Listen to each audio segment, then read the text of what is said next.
Hello everybody, Andy here again. Right, last week, the 4th of October 2007, was the 50th anniversary of the launching of the Sputnik space satellite by the Russians back in 1957. I'm sure you worked that one out.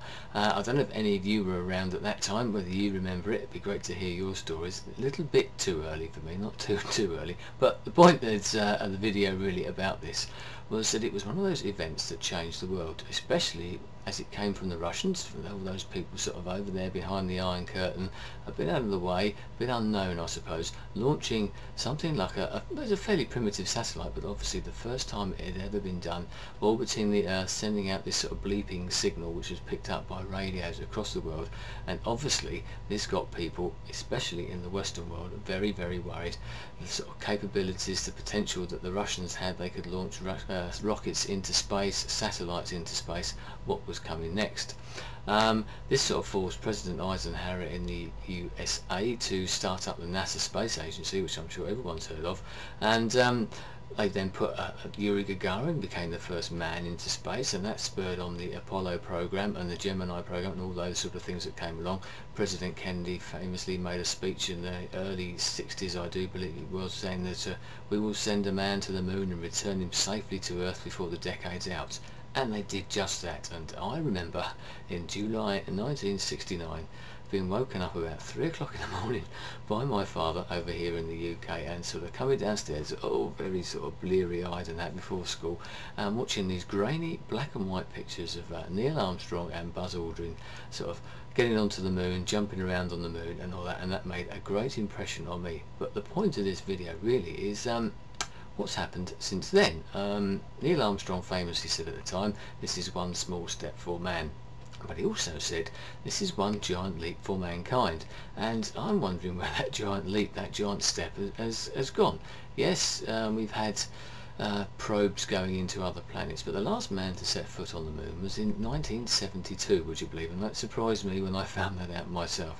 But what in the way of manned space travel has happened since then? Nothing really. We've got a space station in space which is still being built. We've got the space shuttle program. The Russians are putting people into space as well, and luckily now we are actually getting together.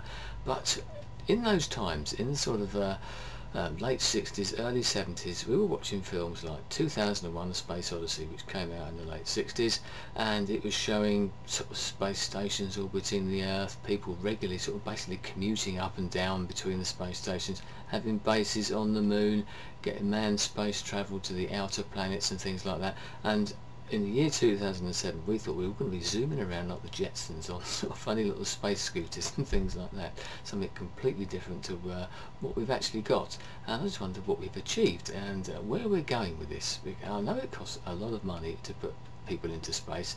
Maybe we should use robots. Maybe we shouldn't be spending that money at all. I'd be interested to know what your thoughts. I'm very interested in sort of space travel, as I said, with the Apollo astronauts sort of struck a chord in me. I was sort of secretly wanted to be an astronaut. I think lots of children, especially the boys from my sort of day and age, certainly did as well. So where are we going to go now? Ultimately, as a race, as a species, we are going to have to leave the Earth. I know it's billions of years in the future, but at some time the sun will die, the Earth will die, and if we stay here, the human race will die. So we will have to move, but we can't just sort of wait a couple of billion years and think, well, I think we'll start now. You have to do these things gradually.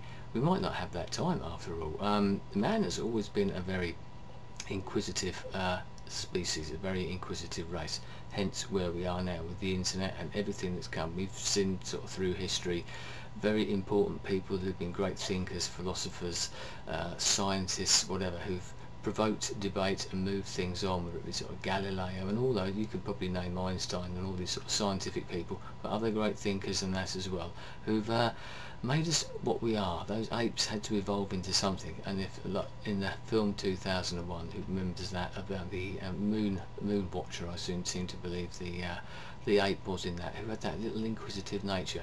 That's what we're like. we have to move on. We always want to go around that next corner, over that next hill, and see what there is. So there will always be that interest in exploration, but ultimately we'll have to do it.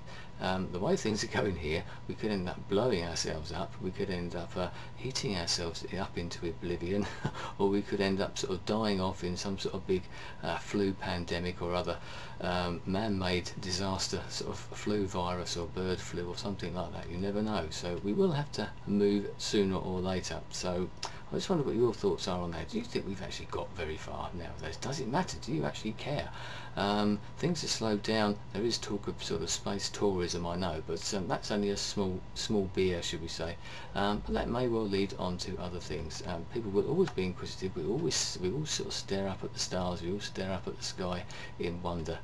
I certainly do, and I think a lot of us do, and wonder what's out there, and wonder if we could ever reach there. One day we will have to, but say, all that promise from July 1969 or even in October 1957, not a great deal has really happened in my opinion since then. But I'll be interested to know what your thoughts. Do you actually care about this? Is it something that you think about? It's something that I've always thought about space, and you think about how it stretches out and how far it is in the future.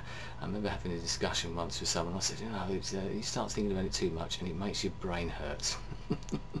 Yes, well, anyway, I'll be interested in your thoughts, as I said, any comments, videos, whatever it might be. But another very quick subject. Thanks very much for all your support in the last week. Been quite a hectic week, as you might already have gathered, in the world of andymooseman. So thanks for all your support. Thanks to all my new subscribers. I hope you will stick with this channel, and thanks for joining, if you want to put it that way. Anyway, thanks for your time. I'll speak to you again soon. Goodbye.